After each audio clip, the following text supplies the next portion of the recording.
Perfeito. Eu queria citar 2 pontos aqui, eu acho que extremamente relevantes de chamar a atenção quando você fala da questão do diagnóstico em crianças pequenas, como a Gabi fez essa pergunta, né, 2, 3 anos de idade. A gente não pode colocar toda essa culpa dentro do TDAH, Thiago.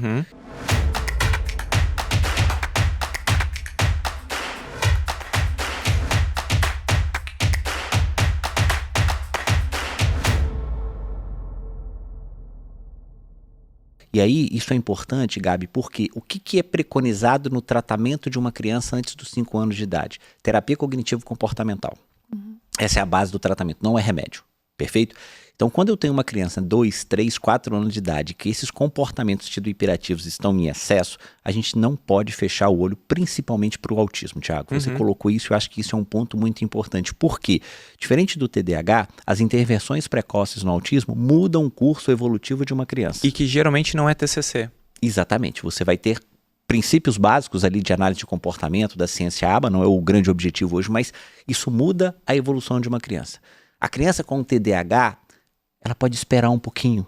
Ela não vai ter tantos prejuízos até os 5, 6 anos de idade, principalmente na escola. Então isso é um ponto importante. O segundo ponto, Thiago, que você fala a respeito do TDAH em meninas, né? O que acontece? O menino, ou o TDAH hiperativo, ele incomoda as pessoas. Basicamente é isso. Então ele procura ajuda com um neurologista infantil, com um psicólogo, com um psiquiatra infantil, 3, 4, 5 anos de idade, porque ele está incomodando a família. O desatento, ele costuma ir, Gabi, para o neurologista, para o psiquiatra, entre 8 e 10 anos de idade. Ou seja, já tem uma carga de prejuízo absurda. Porque é aquela criança boazinha, é aquela criança que não dá trabalho, é aquela criança calma, tranquila. Só que ela está um desastre na escola.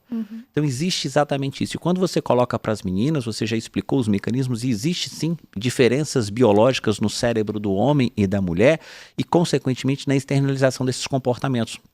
Então, Gabi, é muito frequente as meninas terem predomínio de desatenção, isso é o que a gente vê na prática, e os estudos comprovam isso, e elas acabam recebendo um diagnóstico muito tardio, 10 anos de idade. Porque ela é calma, ela é tranquila, ela está sentada ali no sofá, ela não incomoda as pessoas. E às vezes nem é diagnóstico do próprio TDAH, é outro diagnóstico. Outro diagnóstico. Então, assim, isso é um fato importante. Quando você fala da ansiedade no TDAH, respondendo agora a sua pergunta, a gente sabe que uma parcela significativamente dos transtornos, eles se coexistem. Então, exatamente por mecanismos genéticos envolvidos, né? Do autismo, do TDAH, da ansiedade, da depressão. Então, existem mecanismos genéticos comuns a essas condições. Então, existe uma prevalência, Gabi, muito aumentada de condições comórbidas ao TDAH.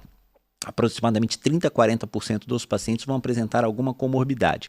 E uma das principais, Thiago, é a ansiedade. Agora a gente precisa primeiro diferenciar o que é ansiedade do que é impulsividade no TDAH.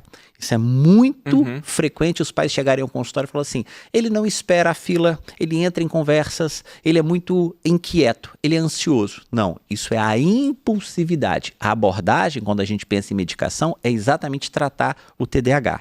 Agora, o que é uma ansiedade? Aquela criança desenvolve um medo, um pânico, essa criança tem sintomas assim de uma diarreia, ela tem ruborização, palpitação cardíaca, ou seja, existem sintomas físicos dessa ansiedade. Sudorese, diurese noturna. Exatamente, eu preciso focar e prestar atenção que as medidas inicialmente sempre serão através de terapia comportamental para crianças e adolescentes, nunca é a medicação a primeira escolha, mas não podemos negligenciar.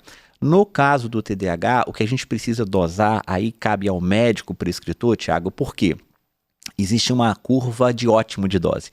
Uma subdose é um subtratamento, mas não obrigatoriamente uma dose excessiva é adequada. Por quê? Quando eu dou uma dose muito alta para aquela criança, eu hiperestimulo determinados receptores de ação. E ao invés de eu ter uma melhora do comportamento, eu posso ter uma piora. Então, irritabilidade, agitação, ansiedade.